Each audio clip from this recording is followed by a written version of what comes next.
Hey all, good evening. Welcome to Handi Talks. Handi Talks is a platform to bring together entrepreneurs, investors, influencers, chefs, executives, and many more so we can have a close knit and a vibrant community in the food ecosystem. We have successfully completed 6 editions and all set for the seventh edition today. Through our talks, we aim to inform, inspire, and accelerate the good food movement by learning and sharing the best practices of the industry so we can explore the industry further and revamp the F&B sector. So I hope all of you please be buckled up because today is going to be a very exciting and inspiring talk. I hand over the mic to Gopi to continue the evening. Hey, thank you. Welcome you all. This is Gopi, and thank you all for making time and being part of Handi Talks. So today I'll be doing the first moderation, and the person whom I'm going to invite onto the dais is really interesting and inspiring, even for as a person. For me also personally, he's a very inspiring personality. Generally, we think, being a startups, that we have less resources in terms of headcount or in terms of space or in terms of resources. We think if we have everything abundant, then everything works out. And we think startups are small, and 5 stars or these luxury hotels are always very happy because they don't have challenges, because they have everything what they want. They have money, they have people and everything. Here, today's story is very interesting because this person, every phase of his career is been invited by challenges. He gets into any property or he gets into any city with good amount of challenges on his plate. And today we are going to learn and understand how he has applied different strategies to solve these challenges. So I hereby invite Mr. Ravi Kupchandani from Airport Novotel. A big round of applause, please. Welcome, Ravi, please.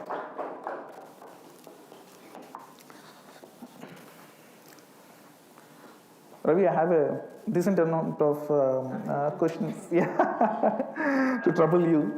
Yeah. Ravi works as a GM for Airport Novotel, and earlier to this, he's been into New Zealand and Pune, Gurgaon, and now in Hyderabad since last 2016. He's in Hyderabad Airport Novotel.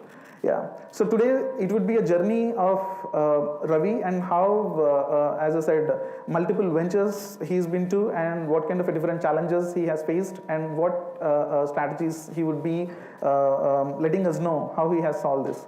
So Ravi, before getting into anything, we would like to, before getting into hospitality industry and hospitality world, we would like to know how younger Ravi, I know you are younger, I should say youngest. Okay. Yeah, actually now showing, so I can totally yeah. where you're coming from, yeah. Yeah, so how your younger days were, and kindly let us know. So I'll just go back. Younger days, of course, were the times when I was with my parents, and I think beyond that, maturity kicked in. I'm basically from a city called Bhopal. Of course, a sleepy, laid-back township, of course, has a lot of character, a lot of pep, a lot of vibe. But yeah, from a financial perspective, it's still a dormant city, and I would like it to be that way because every time I go back there, it has a lot of character. My parents, of course, they were both working. Had a younger sibling, my brother. He's more of the conventional, adorable child who did his engineering and then his master's in business administration. So, as every parent would want one child to do, and I was the unorthodox one. I was also fortunate enough, or otherwise, to get through engineering, as it happens with a lot of students who are prompted to be that way, to set into that conventional Indian mold of being a doctor or an engineer, at best a lawyer. So, when I went back home, of course, and I told my mother that, I've gotten through engineering, I've gotten through hotel management, of course, at the same time, and this is what I'm going to do. I'm going to be a hotel management graduate. The first thing she turned around and said, "There's a shadi kaun karega?" So that and as funny as it may sound at the face of it now, I mean, she of course had almost tears rolling down her cheek when I took this decision back in the days, because that wasn't the most ideal and the conventional thing to do. So that's a bit of my family background. But then after that, my father, of course, incidentally was laughing in the backdrop when all this was happening, and fully back to the decision of letting me do what I wanted to do. And then, I did my graduation, of course. I studied hotel management in India with the National Council. And then after that, I moved overseas soon after my studies in India to further bridge my qualification, and then worked there for give or take a decade. So that's Okay. the younger me, so to speak. So how this sweet Bhopal boy went all the way to New Zealand to actually pursue your masters, if I'm not wrong? Sweet or otherwise, I won't comment on that. But I did move overseas, because at that point in time, I think India, of course, was still in a somewhat nascent stage as far as the industry is concerned. I think we were, with all due respect, we only had the domestic operators that were very active on the hospitality terrain, and the likes of Accor, the organization that I represent. We were not even operational back then. I mean, when I qualified, and I wanted to have a true international flavor, before I started my professional journey. And how New Zealand happened, I mean, of course, I thought at that point of time it was the most prudent thing to be in a country or in a space which one will have a lot of regard for the industry that I've chosen, hospitality, and second of all would have opportunities for me to be able to grab onto, because I think at that point of time India was still evolving in the hospitality space. And New Zealand also became more of a default choice for me, because it was affordable to start with if you compare it to Switzerland and France, and had enough and more opportunities, because it was an upcoming country. So for me, I also felt that I would be able to easily blend into the culture and establish myself in that part of the world. So that's how New Zealand happened. Okay. So in New Zealand, you went to pursue your studies. So you were only into academics, or as what else you have done? Because I understand you came from a very humble background and you went to New Zealand. So what kind of a start you had when you stepped into New Zealand? So a lot of students overseas, and I'm sure a few of us would have done that ourselves in the younger days. You are allowed to work part-time, and I was fortunate enough to find a job whilst I was studying full-time. I was also whilst I was studying full-time, I was also working full-time. So nights, I deliberately picked up a night auditor's job, which meant that I could work from about 11 in the night till 7:30 in the morning, and then after that I'd rush straight through to my college, which started at 8:30. I did get late every once in a while for my classes in the morning, but I think that just added to the excitement. It was of course, it wasn't the easiest thing to do back then, working give or take 40 hours in a week, studying give or take 40 hours in a week, and then adding about another 25 for your assignments, barely leaves you with, 12, 7 times 2, 14 hours for your sleep in a week, broadly speaking. And doing that for, give or take a year and a half, 2 years, I think I had the sexiest dark circles ever anyone would have had back then. Wouldn't want to flaunt them again, though. But yeah, it was exciting, and I think it did a lot of good to me. Good. So now you are a GM of Accor Group of Hotels, but we heard that you were you were aspired to be a chef, and you started as a chef. Very interesting this is. So I don't know who's letting out all my secrets here. So how this chef to this transformation of getting into complete ops happened?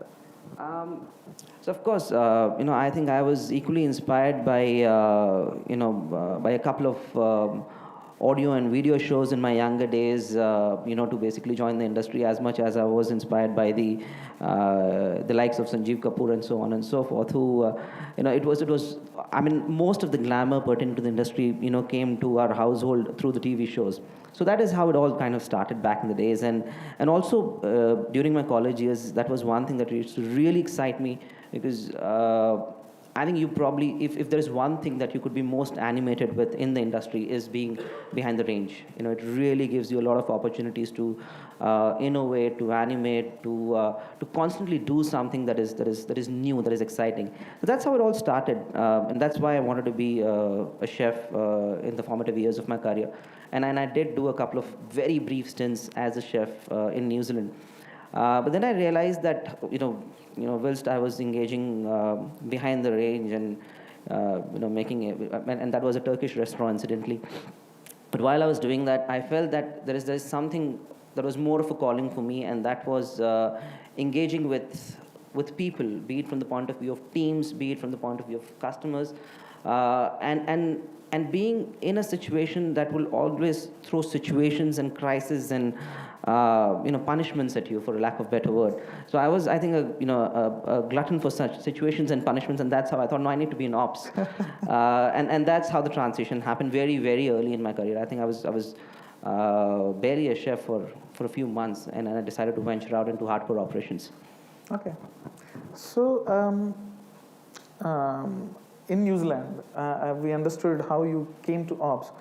So once you decided that you will come into ops, right? I mean, you worked in different hotels in New Zealand, and I understand that every hotel is different. We think sometimes that we work in a domain and everything is uniform. But even if I say that it is into hospitality industry, you are into ops, every hotel was different because one was a business hotel, other one was a leisure and luxury one. So the challenges were also different. So kindly throw some light on how you got adapted or changed yourself into this diversity, because it was a diverse books thing. So, if I have to go back to my days in New Zealand, I kept shuffling between three different cities, being Wellington, Auckland, and Rotorua, and worked with various properties, being large resort-like setups to very small boutique luxury setups to hardcore corporate operation right in the heart of the city. And every business entity would definitely have its own challenges, its own opportunities, and its own, as I said, its own opportunities and its own challenges. So it was, for me, it was, primarily to absorb as to what the opportunity or the stint has to offer, and then look at it in a very pragmatic fashion, and then adapt myself to it. So, for example, there was a point in time when I was working with an organization that was in Rotorua, and it was primarily a MICE. It's an industry jargon. It means conferences and events, and it was also very. It was a key focal point for a lot of individual leisure travelers. For me, the challenge was that it was very difficult to engage and motivate the housekeeping staff, because there were a lot of constraints and nobody wanted to work overtime, and there would be crests and troughs of business. So we looked at it in a very, very, very pragmatic fashion, and we decided to work around some simple elementary incentives, that would engage the team to ensure consistent quality. And this was incidentally also the time when I was working with, I had 19 nationalities reporting into me, people from 19 different nationalities reporting into me. Okay. So that, of course, made it all the more exciting from the point of view of and as funny as it may sound at the face of it to us, every individual coming from a different cultural background will respond to the same statement differently.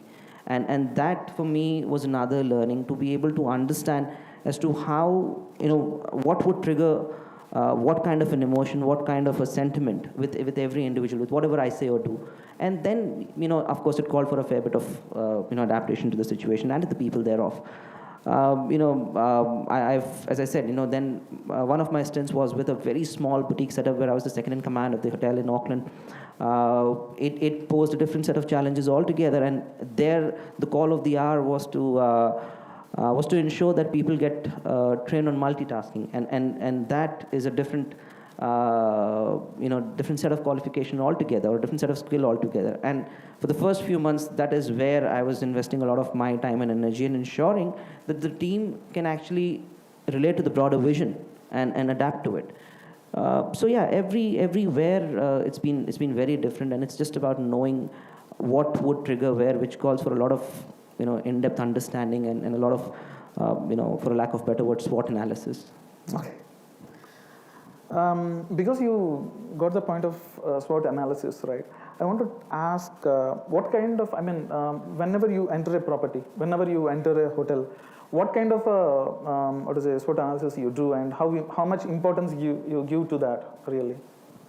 I think this word is a very cliched word and has been done to that by most, the SWOT analysis. But I think for me, it still remains to be a very crucial and a very critical word for the success of any organization. If you're not able to understand a business model in its entirety from the point of view of what strengths it has, and it could be pertaining to people, it could be pertaining to location, it could be pertaining to any other resource that the property has, and the same goes for its weaknesses as well, and how one embarks upon this journey of masking those weaknesses or combating those weaknesses, and also looking at the opportunities and threats are also a fast moving feast. It's not that they're going to remain the way they are. I mean, for example, if something is relevant today from an opportunity perspective, tomorrow the statutory or taxation changes could actually make it a challenge almost instantly, and then you need to keep evolving by understanding those challenges and adapting to those challenges. So it's I think it's of utmost importance that whenever we are starting with anything new, we sit down, we look at it in a very, very pragmatic fashion, and do an elementary SWOT analysis, not necessarily to be done on a piece of paper, as long as mentally we can relate to all the nuances of a business, and then define a path and then move forward accordingly, and also aligning everyone's vision with that SWOT that you've done for yourself. Cool, thank you. So coming back to again your New Zealand stint, like you worked in New Zealand entirely as your only hotelier, or you were into different jobs? Because being into ops, you should get exposure in different ways of how to handle people mainly, and how to understand the operation stuff. So did your hotelier stint made you understood and give the experience, or any time you got any chance to do different jobs in New Zealand? I don't know how many of us are hoteliers over here, but if there are any, and there is one gentleman sitting right there who's my colleague, Harsh. Sorry, I saw a hand up there. Hello.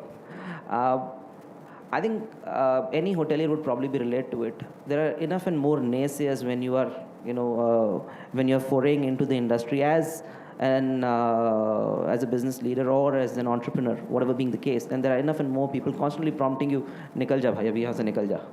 Just get out of it as soon as you possibly can.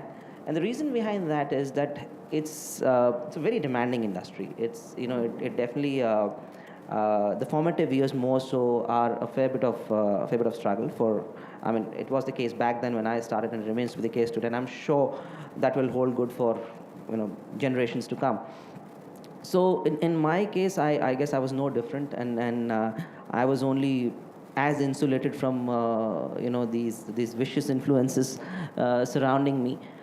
Very early in my career, I think I was just about 26, I decided to take a very early sabbatical.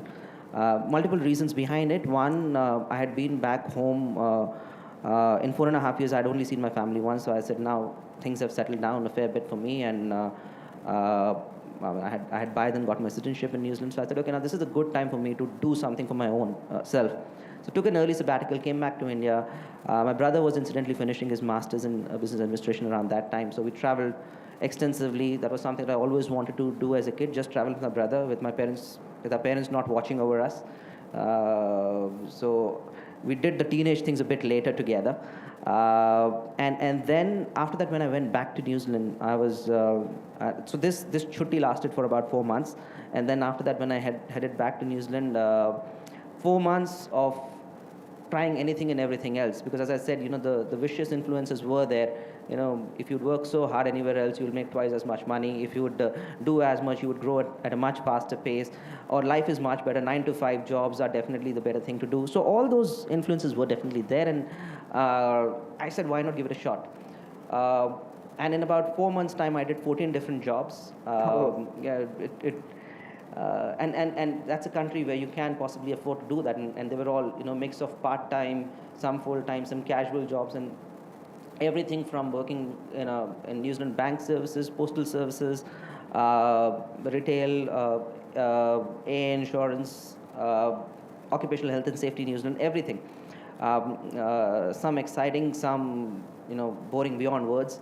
But the point was to test the waters as to whether the grass on the other side of the field was really greener than my side of the field, and that's what everyone literally prompted me. I think after doing that for about 4 months, I realized that there were jobs available that would pay me a lot more, if not a lot more, then definitely a bit more than what I would get paid in the industry. But there was no excitement. I realized that it's not something that I can keep doing for the rest of my life, even if it meant 9 to 5, even if it meant an easier life, even if it meant weekends for your own self.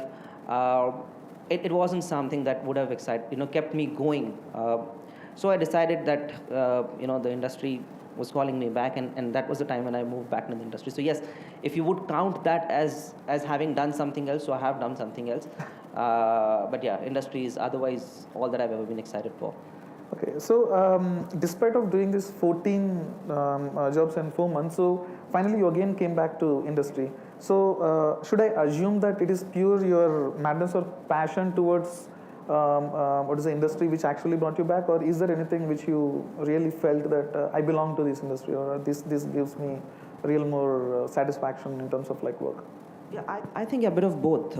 The passion for the industry and also subconsciously knowing that this is my calling and this is where I would be able to evolve better in the years ahead.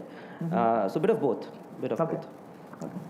So everything was going good in New Zealand. But this is another interesting thing, like you are Indian, and of course you have a different passport, but you are Indian, and you never worked in India. So you got an opportunity to be, working in Pune, Accor Group, and definitely it could have been definitely it could have been challenging. Because working in India, professionally and starting your career, and that too you joined Pune property as a head of the operations again there. So it definitely could have been not so easy task to take up and stuff. So explain us not in detail, but in a brief about how challenging it was and how you again adopted yourself to this kind of situation. I think, first of all, it was, again a cliched word, it was a bit of a reverse culture shock when I came back to India and, adapting to the Indian ways. And knowing the fact that I never worked in India, for one, I sound like an Indian, and, nothing could probably look more Indian than this. So that was a bit of a challenge. So whenever I'd be interacting with anybody, and I would not know anything about, say, for example, PF, ESIC, or the taxation structure, the prevailing taxation structure, or any other nuances, that a hotelier, and especially heading a unit, because my first stint in India was as the hotel manager, as a unit head for Ibis in Pune. So one would assume that a person who would have come through the ranks and who would have who's now heading a vertical would know these bare basics. So I used to get the most interesting looks ever when I would ask questions that perceivably at the face of it back then was silly for most. Now, of course, I know a bit more than I did back then. That was one thing that was of course a challenge to convince people that I really don't know it, but I'll pick it up in good time. And the reverse culture shock that I spoke of was coming from a country where a yes meant a yes and a no meant a no, and saying that it will happen by 5 o'clock tomorrow would mean 4:30, at max 4:45, nothing beyond 5. Here 5 o'clock tomorrow could mean tomorrow, the day after, or maybe 2020 maybe. So that was a bit of a challenge, of course, and finding a method in the madness. Of course, it was sheer madness for me when I first started.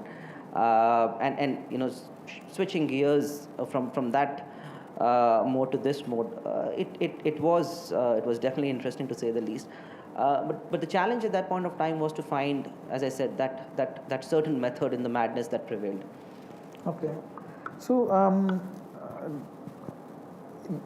as I asked, there was a cultural difference, right? There was a work culture difference, there was a cultural difference and stuff. And I know these were the challenges and stuff. So team is something which might have really played an important role in, because you were heading a new team altogether. So how was your interaction with the team, and what were the challenges you faced, and how you transformed the team? Because it is not so easy to accept anyone new coming all together from New Zealand who doesn't understand India or our culture better. So again, leading them in a positive way is not so easy. So how did it happen? The first thing was being very candid that I don't know what I don't know. I think that was the most important thing, that was laid out in front of the team in very candid words. And at the same time, I was there for a certain reason. I was basically there as the strategic leader. So engaging with the team in the fashion that any strategic leader would, learning first, and then directing. Also, the direction should be given in a very in a manner that it is believable, that there would be a sense of belongingness, there would be a sense of common vision with everyone who's basically partnering with you. So I think that was the most important thing, and it worked out reasonably well. So just making sure that everyone comes together, making sure that everyone has the same vision.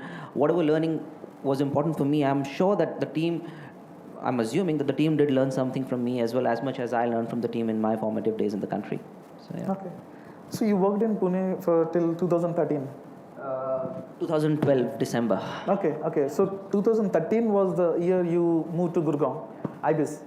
So again, a new challenge, I believe, like in 2013, the industry was declining, I believe, as you know, that you faced, a challenge where you have to enter again a new city altogether in a declining market, and again make sure it works out there. So how did you handle, and how did you make sure that your property did well in that market too? I think I've been a glutton for punishment. I enjoy it.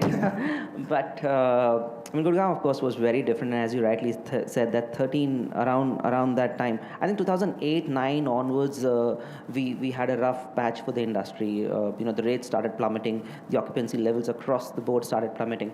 So Gurgaon was no different. I think we witnessed massive decline. In about 2 years' time, 13 and 14 put together, the market went down by about 24% points, and we incidentally went up by more than 20 around the same time. So it was about primarily understanding that, as I said, again, the SWOT analysis has to kick in, and you need to just literally lay out everything that the property has to offer, or any opportunity has to offer, from the point of view of where its strengths are, where its weaknesses are, where its opportunities are, where its threats are. For me, if I go back to that time when I looked at the property in that fashion, the strengths were in the fact that it was right in the heart of the city, and there were a lot of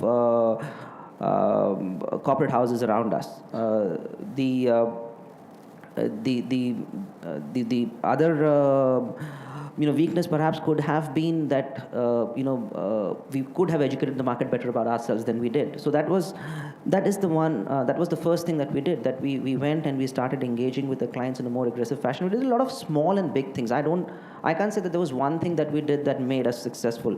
I think it was a mix of a lot of big and small things put together, and the first thing was to align the entire team with the vision of success and how we're going to achieve it. It has to be done in a very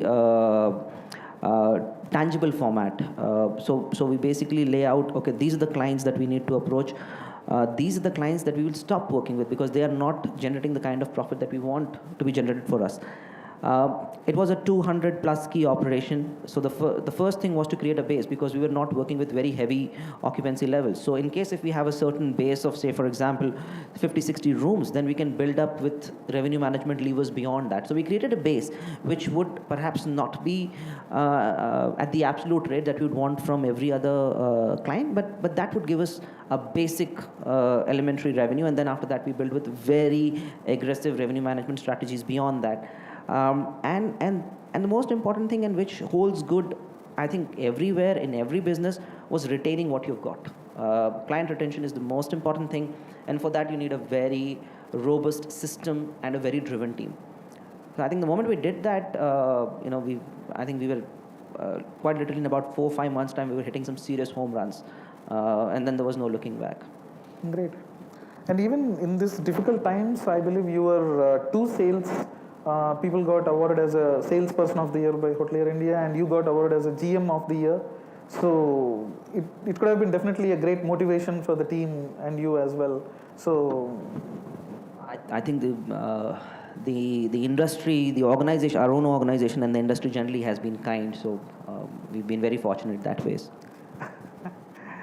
generous answer. So and you were in Gurgaon till 2016. Yes, May 2016 is when I basically moved from Gurgaon to Novotel here. Okay. So in 2016 again you moved from Gurgaon to Hyderabad, again a different city with a different situations, and again that was not a great year for the hospitality industry also. 2016 still in Hyderabad particularly there were few challenges we are still recovering. So this property, you came from IBIS, and Airport Novotel is altogether a different property, right? It is an airport hotel. It has a banquet. And the employees were around 300 plus. IBIS at the time, I believe it could have been around 100. Yeah. So again, a different situation to handle. So let us know how your mind was reflecting at that point of time, because again, every time you have to prove, and this is again a new challenge in front of you, and this was not a pre-opening. Definitely, this is again by the time, how many years? What was the age of? By that time, we were in the 7th year of operation around that. Yeah. So share us your reflection of your mind at the time entering that kind of a property.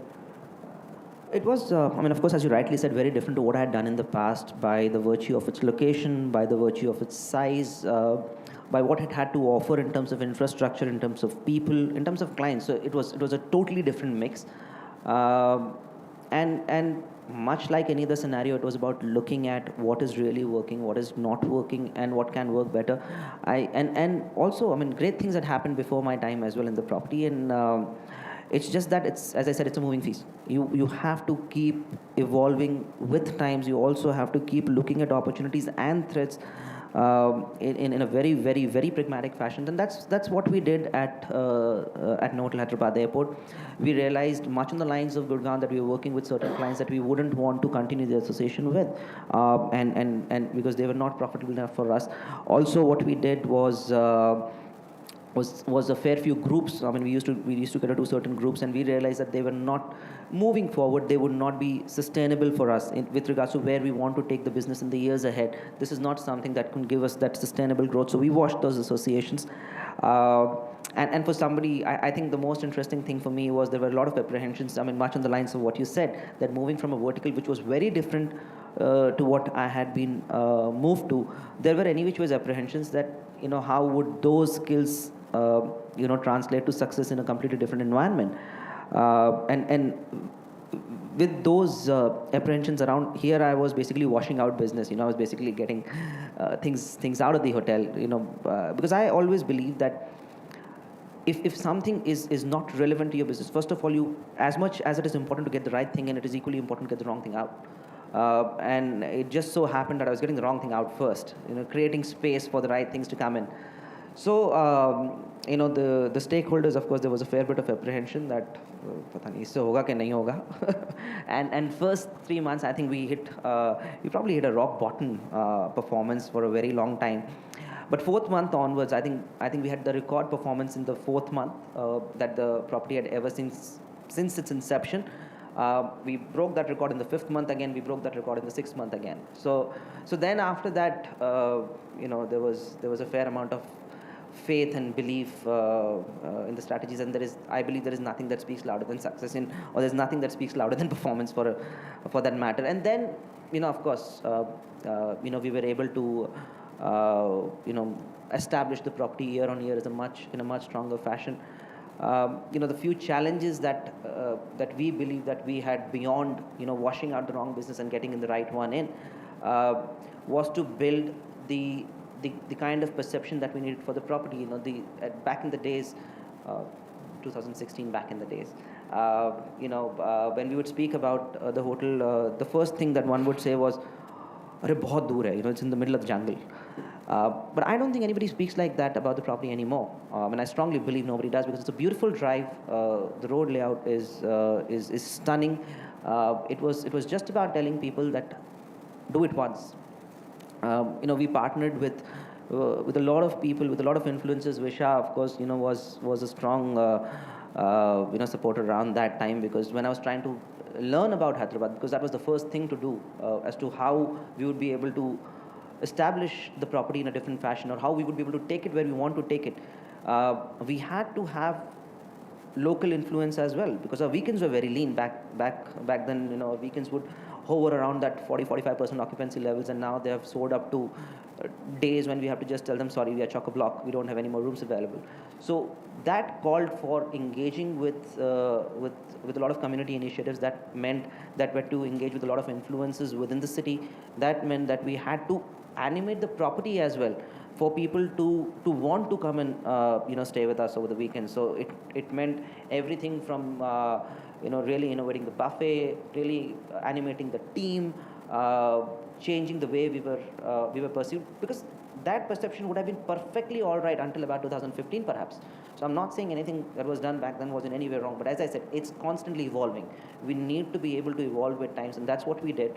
So our weekend business grew at a phenomenal pace. We were able to create strong bases, and then most importantly, we became a massive hub for a lot of conferences, a lot of weddings, because that was the space that we wanted to establish ourselves as the forerunner. And for that, everything was tweaked. The whole marketing spiel was tweaked. The way we communicated on digital platforms was tweaked. The way we engaged with the influencers was tweaked.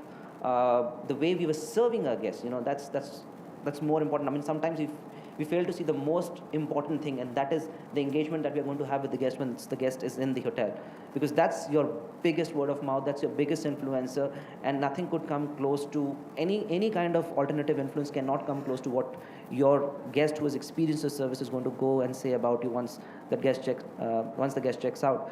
Our presence on all digital platforms, including our own web portals, the organizational web portals, including something like TripAdvisor, including all the online travel portals, and animation beyond that, and moving on with the times and the generations, things on Instagram and so on and so forth. So we decided to be present in the fashion that we are required to be present on all those platforms as well. Great, nice to know.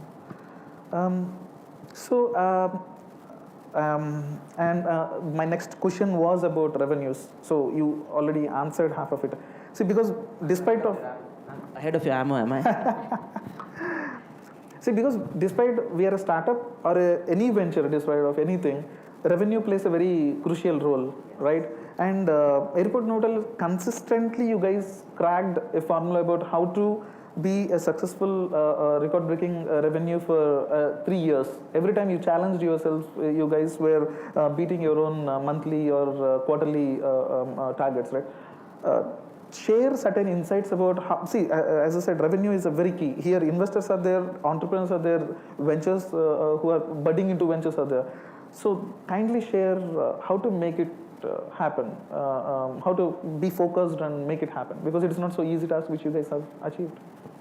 I think I'll go back to the same statement to a large extent, that it's about constantly being on the ball, knowing what the market wants, what can you offer, how can you marry the two together, and having a phenomenal team. I think the most important thing is to culturally build a very strong structure to start with, and then align the entire team towards where you want to go. As I said, even in the SWOT side of things that I keep reiterating, perhaps it's very important to see what your strength is in the form of your team.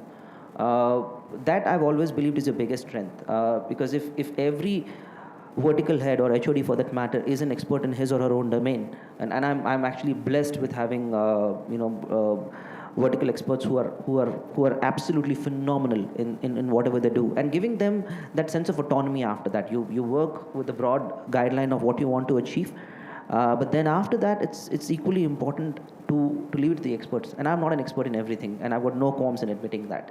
For example, my colleague Harsh sitting here, he basically takes care of marketing, PR, and communications for us. I don't think I can ever be half as good as him in what he does. And that holds good for my chef, for my engineer, for my finance head, for my HR head. They're the experts. And I think that's something that that has helped us grow and evolve consistently year on year. I mean, we've been very fortunate, give or take 35% growth on top line and on bottom line in 3 years, 2.5, 3 years time. It's in a market that is not growing at that pace. I mean, for some of us, 35% might not be great in 3 years time, but by industry measures, it's a phenomenal number. Great. Thank you. I mean, because this was very important for all of us in this room to understand that revenues play a very vital role in growth and scale up too. To achieve all this, I think there might be tremendous pressure on the team. Already industry is very highly demanding. You might be even double demanding to extract this kind of results from your team. So how you guys were managing? I mean, interesting part would be how your team is managing this kind of pressure and still able to. Consistency is the key here. Miracles happen or magics happen once in a while, but consistently delivering, definitely there is something where your team is taking the stress and in a positive way. So how are you guys handling the stress in a positive way? I think it's for individual or for a team, eventually translating into an organization, it's only stressful if you don't enjoy it. So it's about finding as to what will make it tick for the last man standing in your team. Going back to the age-old adage, what's in it for me? Find out what the team wants. Eventually, every individual will have different aspirations, different expectations, different wants from being your partner in your journey. And it could be, somebody could be very aspirational, is willing to put in 28 hours in a day, wanting to grow very fast. Create that opportunity for that person. Somebody else would want flexibility at work. Give that flexibility within reasonable realms, of course. Somebody else would want cross exposure. Find an opportunity to give them cross exposure. So it was about finding out as to what every individual would want, and as I said, in a reasonable format, letting them have it. That doesn't make the workplace stressful. Another very important thing to ensure that a workplace is really, vibrant and buoyant and peppy at all times is to have a very strong culture and a very positive culture. As important as it is to have the right people in, I think it's equally important to ensure that any negative influences are taken care of in an alternative fashion. I'm not suggesting fire them. I'm not suggesting retain them. You guys can take a call. But it's equally important, and that's what we do. That culturally we build a very robust platform. I don't think for all of us. I'm sure that there are things that we wanted to do. It could be work. It could be something else. Whatever we like to do, if we have to do it for 48 hours at a stretch, would we be tired? At least for me, the answer would be no. As long as we really enjoy doing that. For some of us it could be work, for some of us it could be something completely different, a hobby for that matter. As long as we can find that connect, and as long as we can try and rope in that connect with every individual. And it's a long drawn task. It doesn't happen overnight. We can't say that we will be able to connect every individual on day one, and that's where the effort, the energy, the animation has to go in. But once we do that once, it's done forever. Once you build that culture, it's difficult to create that culture, but to sustain it is not as difficult, because then everyone starts enjoying that. Would we not want to be in a happy home? We all want to be at a happy home, and once it is a happy place to be, we don't have a problem continuing it in that fashion. The same thing applies on a larger magnitude with an organization. That once it is a nice, culturally buoyant, strong, robust place to be, it's very easy to sustain it and continue it, and nobody wants to change it beyond that. Any negative influences, either they basically fall in line and adapt to a very positive model, prevailing positive model, or they venture out. So yeah, that's how you keep it positive. Okay. Before I get into the next question, of course, I'm running out of time, but with your permission, because we are talking about team, can we call Harsha onto the stage? Yeah, please. Hi, Harsha. Hi. Hey, so you can introduce. I think it would be great to introduce. First of all, I pull his leg and I call him Harsha. He's Harshvardhan. Harsh. Oh, okay. I do it. Harsh. Okay. Yeah. Sorry. Yeah. Anything to add to what Ravi said about the team culture? What Notel?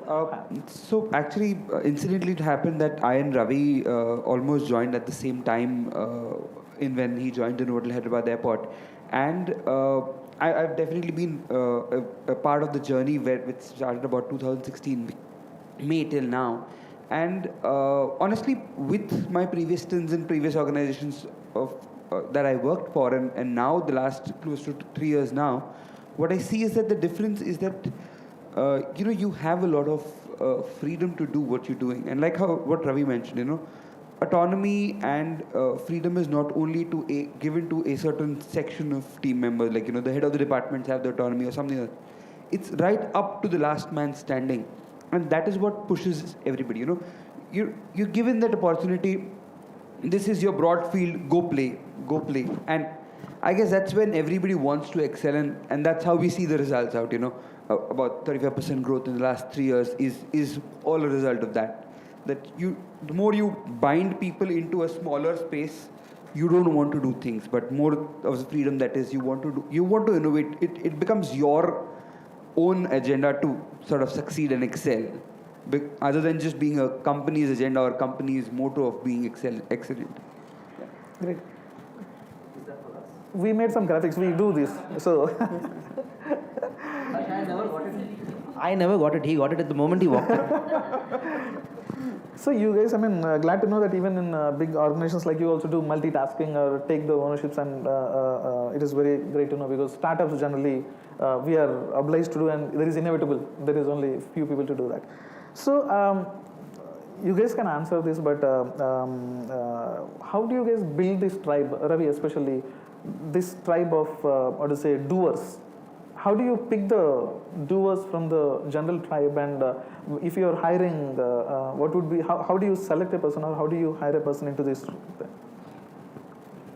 See, what mostly happens, I think when we look for an individual, the first thing we look at is the skill set. We don't do it that way. I think the first thing we look at is the cultural fit of an individual. Would that person fit in with our cultural aspirations and ambitions? That's very, very important for us. Would that person be able to complement the strengths and the weaknesses, for that matter, of the rest of the team, and be able to work with that? And then we look at the aptitude side of things, the attitude side of things, and of course we look at the skill set as well. It goes without saying. Just everything else, but without the skill, you cannot get the most humble and polite person on the face of the planet to be an astronaut. It doesn't work that way. But yes, we give almost equal weightage to all these attributes when we are looking at recruiting somebody. And then once a person comes on board, it's there is something that we call as the onboarding experience. One is recruitment, and then comes the onboarding experience, which lasts for the first few months, not just the first day, where we integrate the individual with the ambition of the organization, with the vision and mission of the organization, and completely align them with the rest of the team.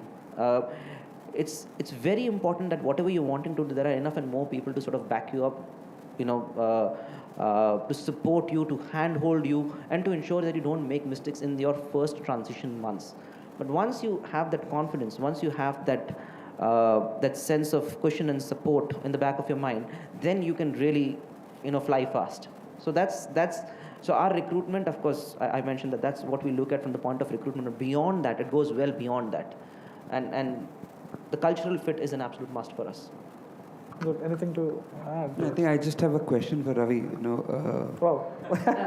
Reverse appraisal. Roles are changing here. Ravi, while we are talking about autonomy and freedom and all of that, just want to understand that how apprehensive or what is your thought process when you're giving that sort of an autonomy to the team down? You're talking about when I'm giving you the autonomy, or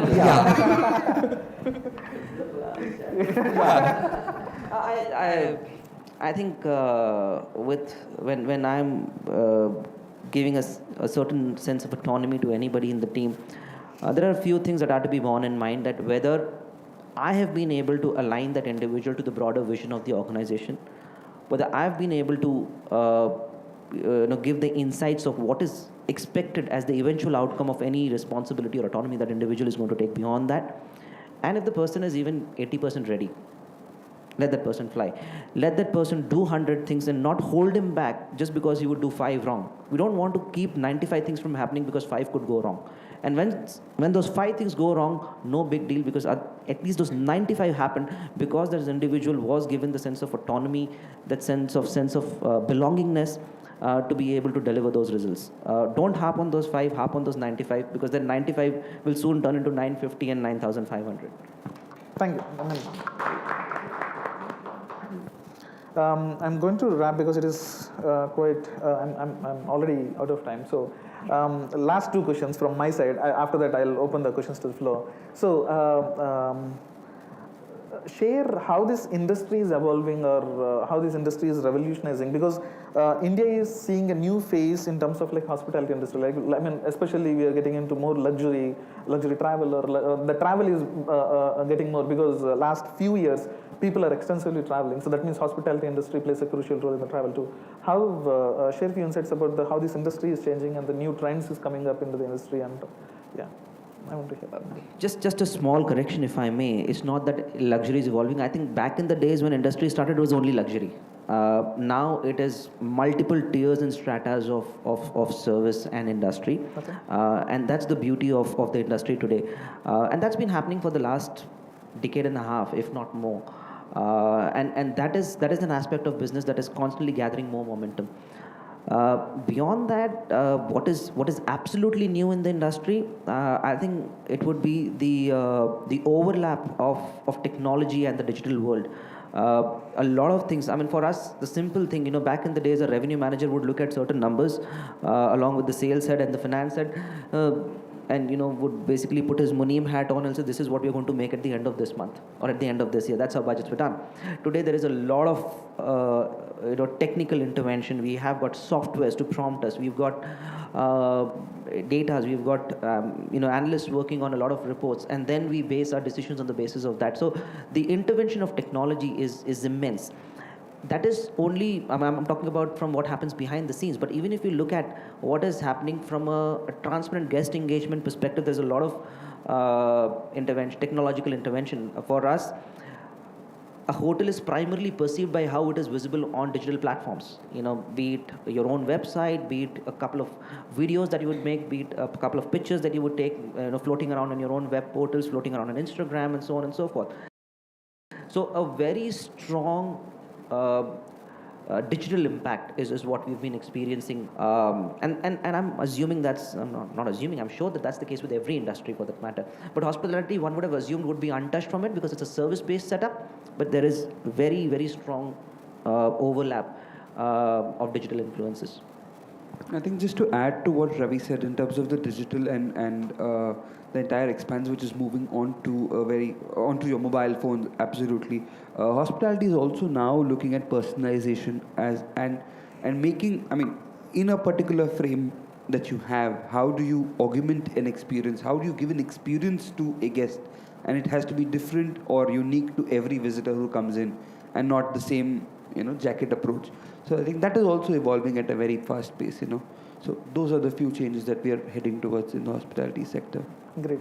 I'll just add one more point to what Harsh said, because that's extremely important. I didn't miss out on that, to be honest, because we are going back to the old school ways of elementary service.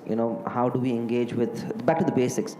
But even with that, there are softwares now to be able to maintain guest history, to give you prompts what to do, what not to do, and there are constant. You actually create a profile and you get information with regards to what this guest. If you don't know what this guest needs, we might actually get a prompt what this guest might need, and it's all extensively system driven. So going back to the basics and having a strong technology overlap on that. Great. Ending up this with one question, always many youngsters, in the startup world, many people are even coming into hospitality industry. So what would you like to share with them about getting into hospitality industry? What do you like to share with them? Definitely go for it, would be my first word. I need people. I'm sure everyone in the industry does. But that's more of a selfish answer. Beyond that, what I would like to say about the industry is that it's definitely an industry which is growing at a very fast pace, and I'm probably not saying something that not everyone here is aware of. The opportunities would be phenomenal. These many hotels, these many restaurants, these many ancillary hospitality-related services, they would call for a lot of people. So it's definitely an industry or a career to choose, or for an entrepreneur, an area to invest. For for anybody getting into the industry in any format, what one needs to understand the elementary years, be it as an employee, be it as an entrepreneur, be it as anyone associating with the industry in any format, the first few years are going to be very, very tough. And that there is no shortcut to that. What we experience in the industry ourselves, that there is the maximum amount of exodus happens by the time an individual hits the age of 25. Anybody coming into the industry by the age of 25, most of them are out. It means two things. One, that should not happen to start with. But second, which is more important, that anybody who is able to go through that initial toil, turmoil, and pain will have a lot more opportunities available to oneself. And that is where the pyramid actually shrinks at a very fast pace in the industry as we move up. So if you're able to sustain through that initial through those initial pressures, the opportunities and the rewards thereof are going to be absolutely phenomenal in the years ahead. So please do pitch in and stick around is what I'd say. Great. I'll be stopping at this moment. I'll be pausing, I should say, but I'll open the floor for the questions. Gopi, the 3 questions from this row, Okay. friends from this row are on your WhatsApp. We thought of leveraging technology and not forgetting them when we ask. So you can actually read them out on our behalf, please. Okay. Their first question is, what do you do for leisure, hobbies, if you will? So I'll answer one by one if I may, please. It's just about finding your own vent, and for me, sometimes it's just about having a very light-hearted, long banter with my colleagues, because hoteliers, it happens most of with hoteliers that your colleagues end up becoming your friends. Your circle becomes quite confined. Being at work for insane hours, which you enjoy, but yeah, that becomes your biggest circle. So, yeah. And I think there was one more question that you asked about. I think they said one of the most beautiful girl is asking, what is your secret of being so young? You put me in a fix when you say that, and you put me in more of a fix when you say that in front of the camera. My strands of grey have started showing, let me assure you of that. I flaunt them with absolute pride. I don't know what more to say, because I think my wife is going to watch that eventually, wouldn't she? I did a small prank and you're so blushing. They asked, what is the secret of being so humble? So, yeah. I just got excited unnecessarily for a few seconds there. I started as my first stint was basically working, behind the range in the kitchen. I was working as a night porter.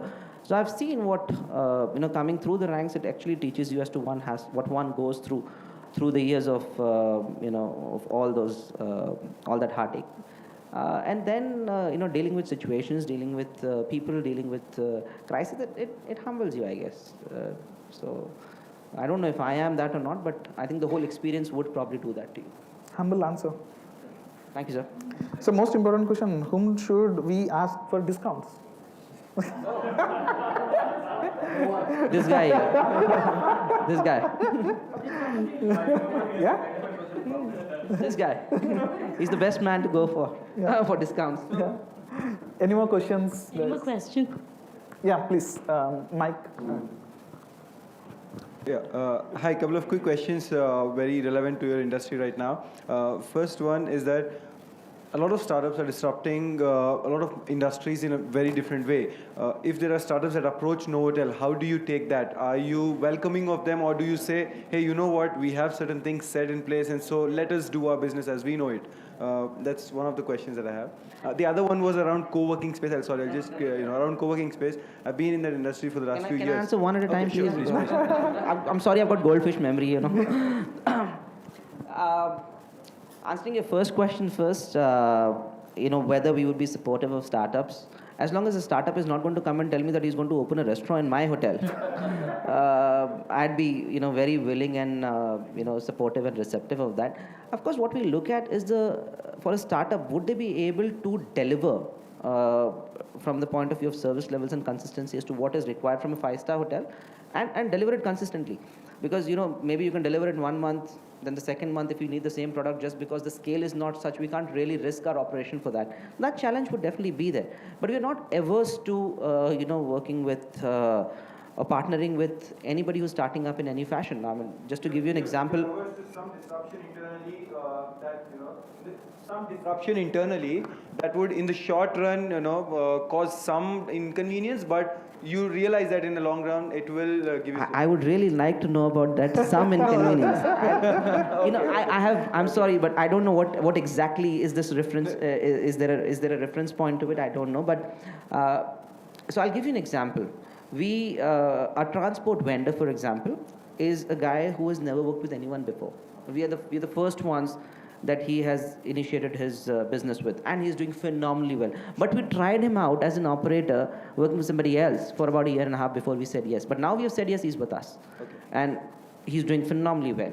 So for us to be able to, we can't go back to the guest and say, look, किसी को try कराए, एक महीने गलती आ सकती है. So that doesn't work with us. But as long as we have the confidence that yes, it will translate into a strong, sustainable relationship with no major hiccups, we are willing to explore that. We're more than willing to explore that. Got that. Just a short question about co-working spaces. How do you think you will be able to collaborate with them, or do you think that is an industry that you should be in some way collaborating, or it's a completely different industry for you? See, we'll be very honest. We have not collaborated with a co-working space setup as yet. But I would say never say never. For various reasons. I mean, tomorrow I could be in a hotel wherein I don't have enough working space, and I could bring in partners that would probably work in that co-working space and come and stay with me in the night. So I would never say never for that. But it really depends on what is the association. If that association is in any way going to cannibalize one's own business, there will be no partnership. So it has to be looked at in a very pragmatic fashion. Hi, this is Hemant. We own a cafe in Hyderabad for pets. It's called Cafe De Loco.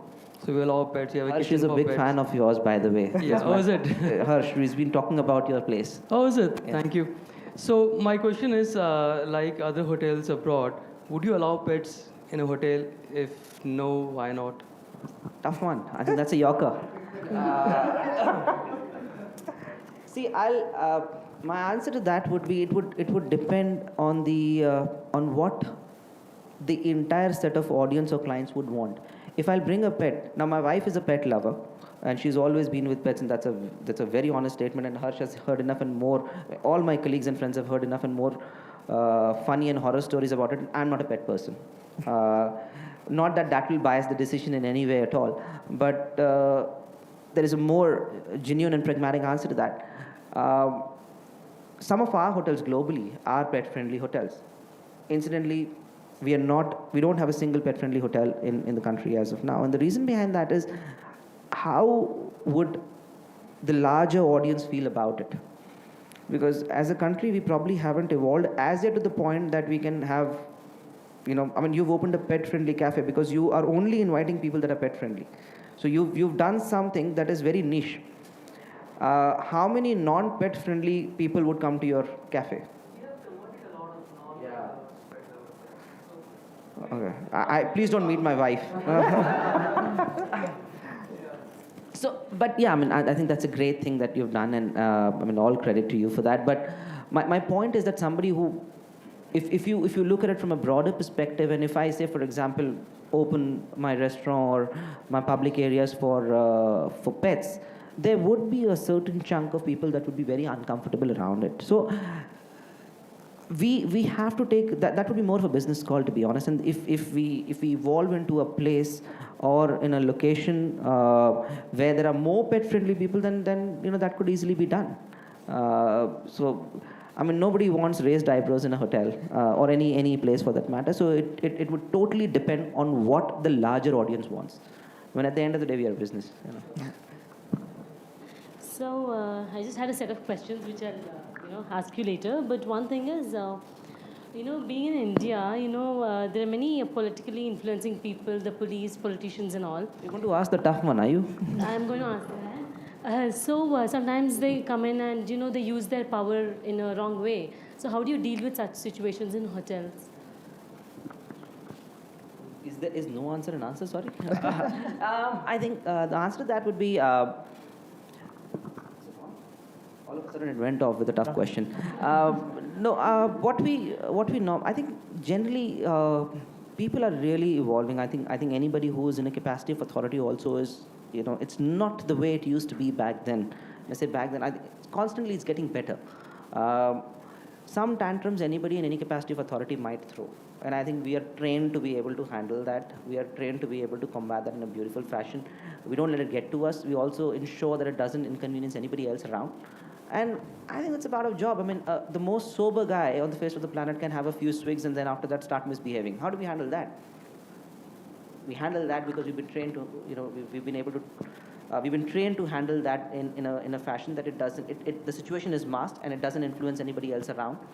And that's what we do with anything that is, in any way against the norm of what one would expect in a service environment. So last, small one.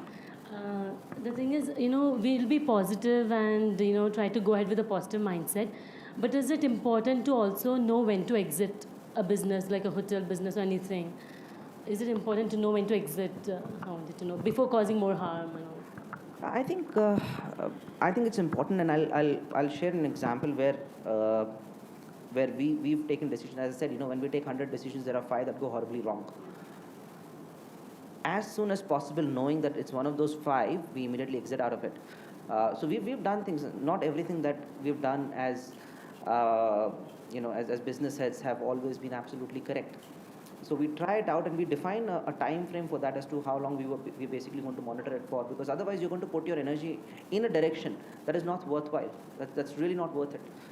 Instead of that, put your energy in a direction that is going to garner results in a more sustainable time frame. Okay. Thank you very much, Ravi. Ravi is going to be here for some more time, so any more questions you guys can catch up him at the networking time. Thank you very much, Ravi.